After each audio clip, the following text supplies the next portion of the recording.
अभी उसका निकाह हुआ है और तुमने ये तमाशा लगा दिया। कौन सा तमाशा? आप लोगों को तो अंदाजा ही नहीं है कि वो चीज क्या है।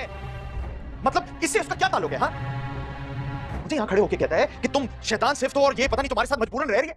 आपकी बहू से उसका क्या लेना देना? सुम्बुल और खिजर के निकाह के बाद जब खिजर ने पहली बार अपनी बीवी को डिनर पर ले जाने की इजाजत मांगी तो सुम्बुल के वालिद ने हिचकिचाते हुए किसी न किसी तरह उसे डिनर पर ले जाने की इजाजत दे दी और ये बात सरफराज को बिल्कुल भी पसंद नहीं आई और उसने बहुत बदतमीजी की।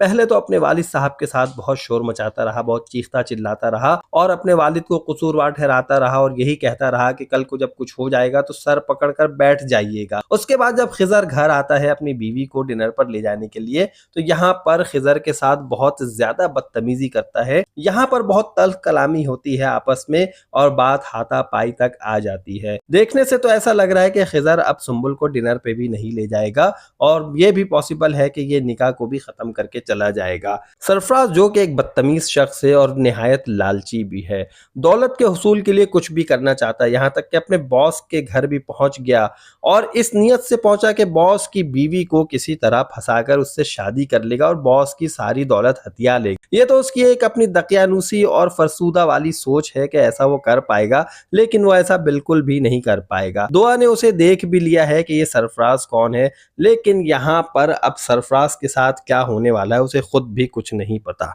खिजर के साथ जब तल्ख कलामी हुई तो उस वक्त सरफराज ने अपनी बीवी को भी बहुत बुरा भला कहा और यहाँ पर खिजर ने फिजा को यही कहा कि आपको सलूट है कि आप इस दरिंदा सिफत इंसान के साथ रह रही हैं और ये कहकर वो चलता बना। ये बात सरफराज को बहुत बुरी लग रही है कि खिजर उसकी बीवी से क्यों इतनी बात करता है, उसकी बीवी खिजर से क्यों मुस्कुराकर मिलती है। इस बात का इजहार सरफराज कई बार गुस्से की सूरत में अपनी बीवी से भी कर चुका है, अपनी बहन के सामने भी कर चुका है और अब अपने माँ बाप के सामने भी यही कहेगा कि खिजर ने इतनी बदतमीजी की है, आप लोग उसे जानते ही नहीं है कि वो क्या फिल्म है, वो मुझे दरिंदा सिफत इंसान कहकर गया है, उसने घर में मेरे साथ बहुत बदतमीजी की है और इस तरह की बातें करके अपने घर वालों को अपनी तरफ करना चाहेगा। लेकिन उसके घर वाले उसकी तरफ आने को बिल्कुल भी तैयार नहीं है क्योंकि उसके घर वाले उसके रवैये से बहुत बेहतर तरीके से वाकिफ हैं और यहाँ पर वो अपनी बीवी पे इल्जाम लगाने से भी नहीं चूकेगा कि खिजर और उसकी बीवी के दरमियान शायद कोई ताल्लुकात हैं,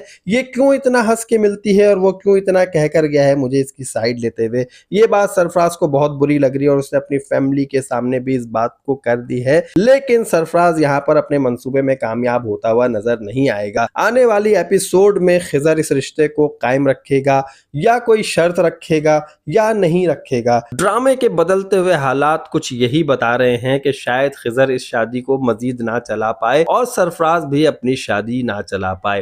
तो यहाँ पर ये 2 डिवोर्स होंगे और इसके बाद पॉसिबल है कि खिजर और फिजा की शादी हो जाए, लेकिन क्या होगा ये तो हमें आने वाली एपिसोड में ही पता चलेगा। और आने वाली एपिसोड का रिव्यू देखने के लिए जरूरी है कि आप मेरे चैनल को सब्सक्राइब करें, इस वीडियो को जल्दी से लाइक कीजिए, कमेंट कीजिए और अपना बहुत ख्याल रखिएगा। मुझे इजाजत दीजिए, अल्लाह हाफिज।